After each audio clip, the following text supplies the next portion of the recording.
many of you, out of interest, have got iPhones or smartphones? One there, another one? Okay. Well, even though some of you haven't got them, increasingly more and more people are getting smartphones. And what we thought would be interesting to do would be to see if we could represent all the amazing stuff you do at Citizens Eye on the mobile phone. And we started by developing an app for the iPhone, which is a pretty common smartphone. And this will then lead to us developing one for Android and possibly future iPhones or future smartphones in the future.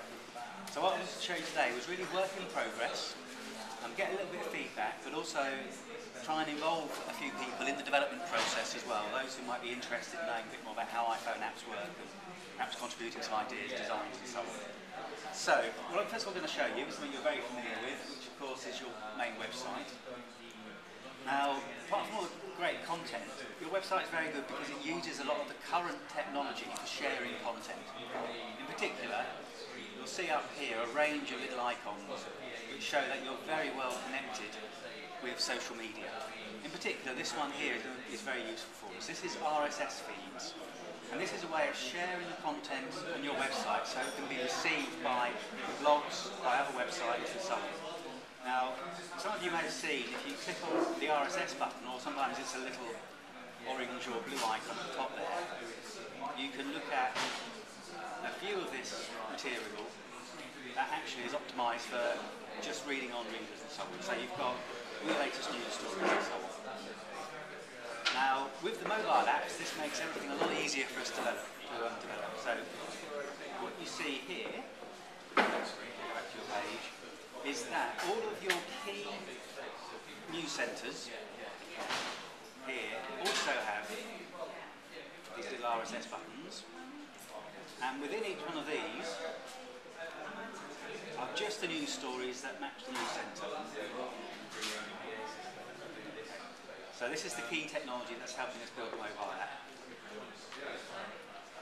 Also, of course, you've got videos on YouTube, you've got the latest tweets, you've got photos on Flickr, and of course you're connected into Facebook.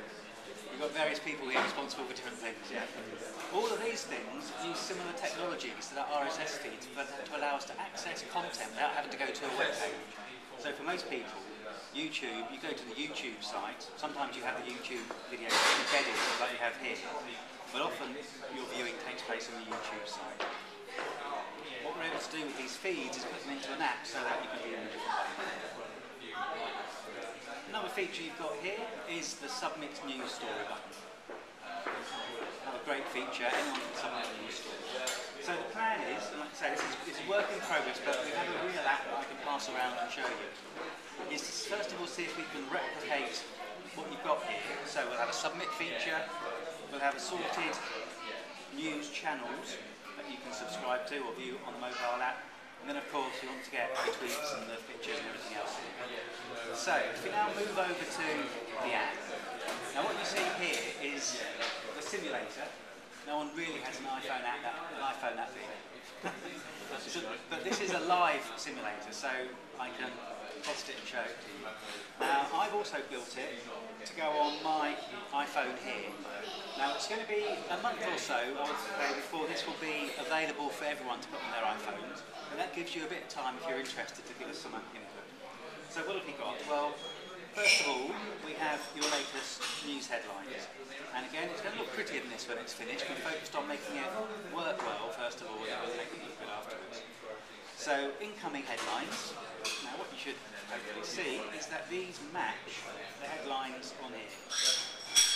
Community Media Week. Oh yeah, 1, 2, England Banks, New Facility.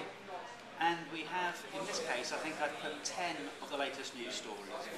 Now you click on the news story, and again, it's designed for functionality, not for quickness at the moment. You get a headline and you get a summary of the story. You want to get a bit of feedback on this. Do you want the entire story or do you want to click and go to a web page to get the whole story? If you have the entire story, it takes a bit longer to download.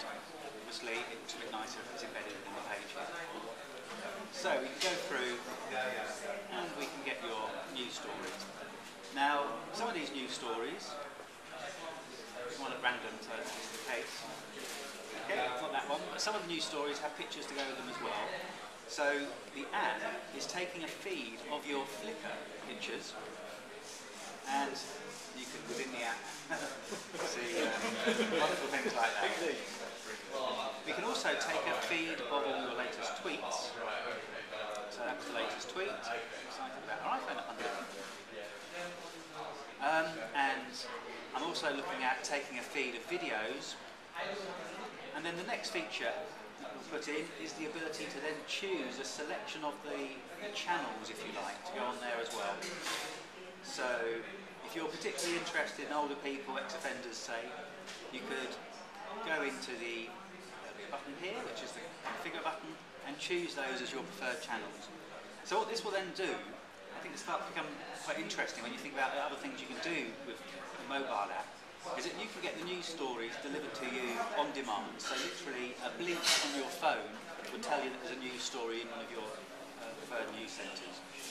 But also, something I'd like to start thinking about is you could potentially get news stories delivered based on your location. So if you're walking around town, walking around Leicestershire, and there was a news story last week, say, about a community centre, well, that may no longer be in the latest feeds because other news stories have come along since. But with the mobile app, we can check to see if there are any nearby stories. And as you walk past that community centre, it can tell you there was a story. And that's a feature I think is something that we can do beyond the website that could be really interesting. And maybe over the last year, there were 5 stories at the community centre. Well, that way, you can get all 5. You don't have to worry that it's not the latest one or one thing. It might be 5 months ago, it could be a year ago. And that will require a little bit of work at your end on setting the location of the stories. It's not a huge amount of work, and I think you can set that. There's a technology within the technology you're using here to allow you to set those. Similar sorts of things for tweets and photos. I think that location element could be really interesting. Now, the other way round is via the submit button on the website, anyone can submit a story from anywhere. Well, when we introduce the submit button, which I imagine will be here on the iPhone app, as soon as you press submit, it knows your location. You have to authenticate the security. It won't just take your location without you know. But if you say yes, I'm willing to share my location, we can now add to this piece of content the location of where it was submitted from. Now, some stories you may research when you're out and about, and then you go home and write the story up. So it's not necessarily how you might use the location there. Well, you could allow you to set it on the form. But what could be interesting is that if you're taking some pictures at this community centre, attach the picture to the submit button on the iPhone app, and it now includes the location of the picture. So content coming into the website can be tagged with locations, which means once it's gone through the approval process, you just press OK, and it adds the story, picture, video to a map. So as mobile reporters, you can now tag the location of your stories automatically when you've got an iPhone. Now, like I say, not everyone has iPhones. Next phase is to look at Androids that have similar sorts of features, and you've got Blackberries and so on as well that can do similar things. But of course, you may at some point have a number of iPhones or iPads even that you send out with the reporters, and they type the story up in the field on the mobile device, press the send button, it posts it with the location, and the pictures are all tagged as well. I think we're starting to get potentially some really interesting mobile reportage opportunities going on there. Other features as well. Well, these are the things that I've sort of imagined would be useful. But certainly those of you who use mobile devices might be interested in suggesting other features as well that perhaps you'd like from other apps. I've unashamedly looked at the BBC app. The BBC is often ahead of the game doing lots of things, and the BBC app is a really nice news app. However, of course, even though the BBC allow you to submit stuff, it's not a community-driven news service.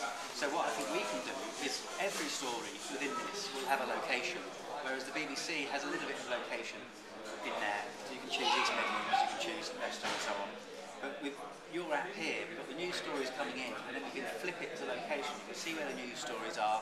You can really get to know things, hopefully, that are happening in your area. I'm aware, as I've said it a couple of times, not everyone has iPhones, and not everyone has Android phones. But increasingly, the mobile phones that you buy have these features built in. So I'm confident that over the next few years, more and more people, I think we had 1, 2, 3, and there were 6 people sitting here. So half of the people had the phones.